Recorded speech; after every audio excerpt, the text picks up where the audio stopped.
সরকার দলীয় ছাত্র সংসদের দমন পীড়ন, নির্বাচিত ছাত্র সংসদ নেতৃবৃন্দদের উপরে হামলা করা হচ্ছে, একযোগে সকল ক্যাম্পাস দখলদারিত্ব করার চেষ্টা করা হচ্ছে।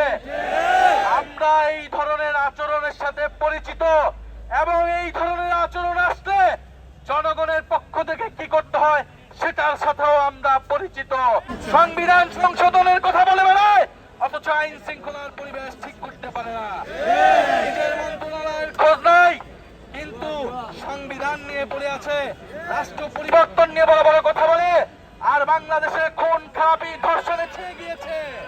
আমরা এটা হতে দেব না ইনশাআল্লাহ। প্রমাণকে বলে দিতে চাই, আজকে আমরা সচিবালয়ের দ্বার প্রান্তে এসেছি, প্রয়োজন হলে আপনার বাসভবনের দিকেও যাব, জাতীয় সংসদের দিকে যাব, প্রধানমন্ত্রীর কার্যালয়ের দিকেও যাব, কিন্তু জনগণের যে নিত্য প্রয়োজনীয় অধিকার, সেই অধিকারের সুরক্ষা আমরা নিশ্চিত করব ইনশাআল্লাহ। আপনি কেন বিদ্যুতের দাম বাড়িয়েছেন?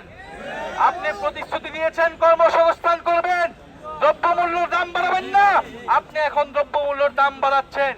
এসব পায়তারা চলবে না, সব মুনাফিকগিরি বাংলাদেশে করতে দেওয়া হবে। ফলে আমরা আজকে এসেছি শান্তিপূর্ণ আন্দোলন, আমরা শান্তিপূর্ণভাবে এখন অবস্থান কর্মসূচি করছি।